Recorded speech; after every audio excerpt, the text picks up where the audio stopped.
a los concejales de Hacienda, que es verdad que tenemos pocas posibilidades de participar en estos foros, de exponer un poco la situación desde nuestro punto de vista, desde el punto de vista de poder dotar, de poder hacer un presupuesto a nivel municipal que sea capaz de atender las necesidades de nuestros municipios que tienen esa peculiaridad.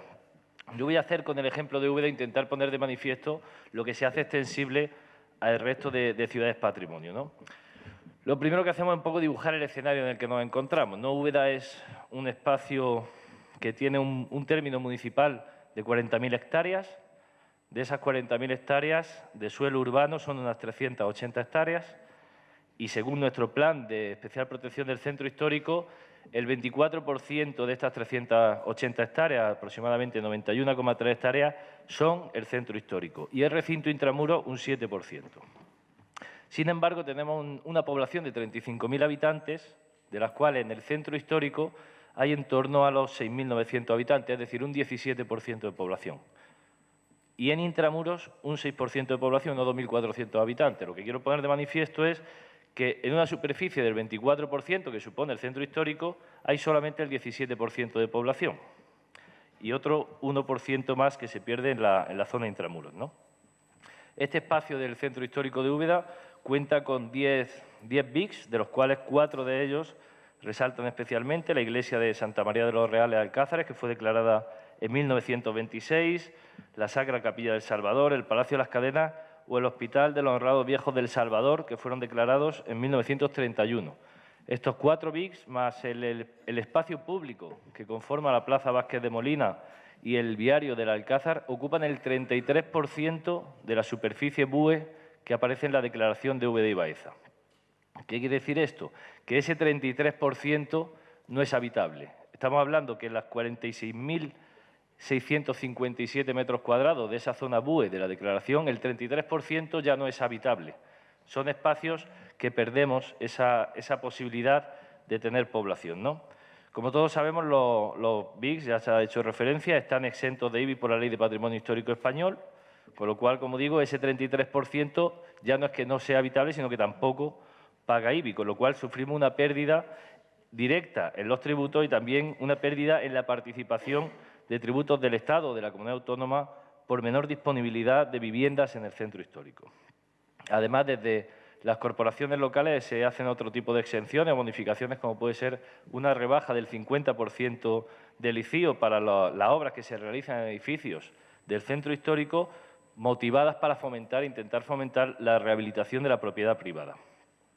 Si nos centramos en los sobrecostes, por ejemplo, el mantenimiento del centro histórico es también el doble, hay una relación que cuesta el doble hacer un mantenimiento normal en el centro histórico que fuera del centro histórico, con lo cual volvemos a los mismos porcentajes. El 24% de la superficie nos genera el 40% de gasto de esos recursos que tenemos. Por ponerle un ejemplo, solamente la iluminación monumental, a la que hacía antes referencia Pau, en Úbeda son 50.000 euros anuales extra. Es decir, este 24% del volumen de la ciudad se come, por decirlo así, permitirme, el 40% de los recursos, pero si lo pasamos a población aún lo empeoramos más, porque estamos hablando del 17% ocupado de esa población, se está comiendo el 40% de los recursos. Pero igualmente pasa con el resto de servicios. Esto es el caso de mantenimiento, en limpieza, en jardines, zonas verdes, en mobiliario urbano, en mantenimiento de edificios públicos, la celebración de eventos culturales con la consecuencia de limpieza y demás. Todo lo que se desarrolla en el centro histórico tiene un sobrecoste al que tiene que hacer frente la administración local. Les pongo otro ejemplo, el transporte urbano. El transporte hay que hacerlo con autobuses adaptados para adaptarlo precisamente a eso, a las especiales condiciones que tiene el centro histórico. Hay que hacerlo de recorridos más largos, pero sin embargo tiene un menor número de usuarios potenciales. Es decir, estamos dando un servicio que es obligatorio. Úbeda, por la población que tiene, no tiene obligación legal de tener servicio de transporte urbano, pero es necesario si queremos evitar el tráfico rodado y si queremos prestar un servicio de calidad al ciudadano y al turista. Con lo cual nos obligamos a prestar una serie de servicios que no tienen compensación, como ahora veremos al final de mi intervención por otro lado, ¿no? Para ver un ejemplo de este desequilibrio que hay entre la recaudación y las cargas económicas, en la zona intramuros, eso que era el 7% de la superficie, el 6% de la población, recaudamos 250.000 euros de IBI y el padrón de Úbeda son 9 millones de euros, un poquito más de 9 millones de euros de IBI. Pues solamente recaudamos 250.000 euros. Y, sin embargo, la media de obras de inversión que se hacen en esa zona de la ciudad durante los últimos 8 años aproximadamente es de 1.475.000 euros de obras de inversión en ese 7%. Y en el resto de la ciudad, 3.200.000 euros. Es decir, que el 50% de la inversión se dedica sobre ese centro del cual estamos hablando, un 7% de superficie, un 6% de población. Todas las ciudades patrimonio mundial tenemos claro el deber de conservación del patrimonio. Es decir, que tenemos que ir encaminados a la salvaguarda de los valores materiales e inmateriales que posee el patrimonio. Por lo tanto, estamos hablando de los monumentos, de los conjuntos históricos, sitios históricos, zonas arqueológicas, conjuntos etnológicos. Y en este sentido, la Ley de Patrimonio Histórico Español dice que no permite propiciar o dejar aparecer condiciones o circunstancias que hagan que el estado del espacio público desmerezca los valores que reúne, sino todo lo contrario, que adquiere el compromiso de favorecer las condiciones necesarias y precisas para evitar su deterioro y para que cumpla su función social. Y aquí también me detengo porque esta es otra sobrecoste que tenemos, que es el uso del bien. No se admite la utilización en la medida que sea compatible con los valores que se aconseja su conservación. No podemos utilizar los espacios públicos patrimoniales para lo que queramos, sino que hay que respetar ese valor intrínseco y esa función social. Con lo cual, lo que estamos haciendo es un sobrecoste directo, recoger la basura, mantenimiento de jardines cuesta más, una pérdida de ingreso directo por la menor recaudación del IBI, una pérdida de ingreso indirecto por la menor población y la menor capacidad de llevar allí población, porque hablábamos en anteriores ponentes de la despoblación, pero es que por mucho que queramos poblar, no se puede poblar una zona que es habitable al 100%, que una zona que ya le hemos quitado un 33% de habitabilidad. Entonces, siempre vamos a tener un problema con esa población. Y también la pérdida de rentabilidad directa por las restricciones que tiene de uso. Pero hay otros factores más que no son quizá directos, pero que también nos afectan a las ciudades patrimonio. Lo he denominado como sobrecostes indirectos o estructurales. Y son, por ejemplo, las cargas económicas de los instrumentos de protección. Las ciudades patrimonio tenemos que tener un incremento en los costes en la intervención, en la redacción y revisión de documentos normativos. Hay que dotar técnicamente a las áreas de urbanismo con planes especiales de protección, con cartas de riesgos arqueológicos, con planes de descontaminación visual que una ciudad que no es patrimonio de la humanidad no tiene que llevar a cabo. También se ha comentado aquí el tema de la sostenibilidad. Hablábamos antes del transporte urbano, pues es necesario imponer un transporte urbano, aunque nuestra ciudad por población no sea obligatorio, pero también tenemos que generar o construir aparcamientos disuasorios o utilizar soluciones constructivas que sean sostenibles y que sean coincidentes con el método original. Eso conlleva en Úbeda un 15% de sobrecoste en la edificación y un 40% más de sobrecoste en las obras de urbanización.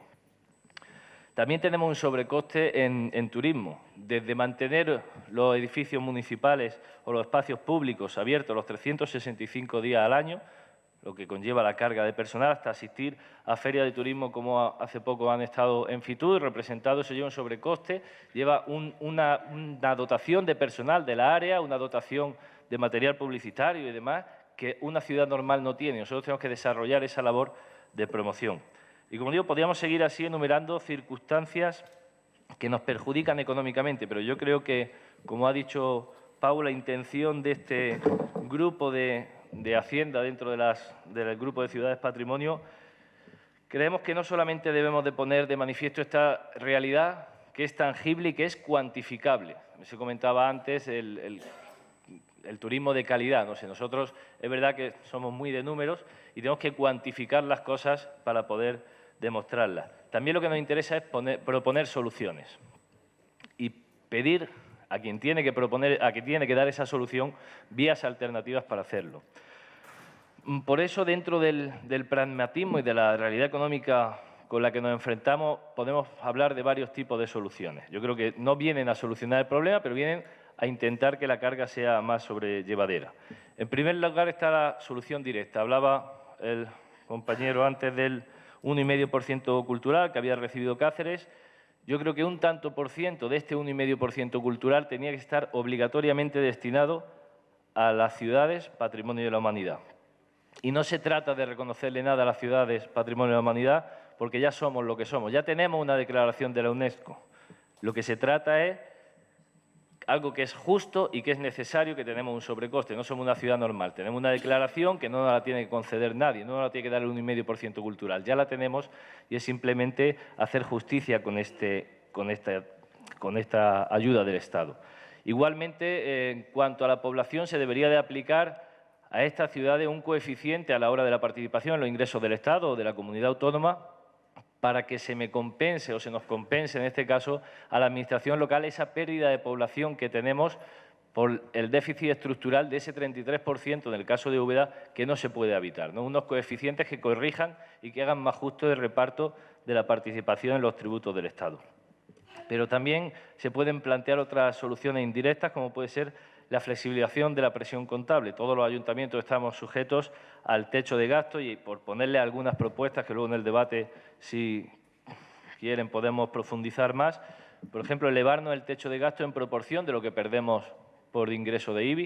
Es decir, el techo de gasto varía con los cambios o decrementos permanentes de la recaudación. En este caso, es un decremento permanente de la recaudación, pero que no nos afecta a nosotros. O sea, nos afecta a nosotros, perdón, pero no lo imponemos nosotros, con lo cual entendemos que no se nos puede achacar ese sobrecoste.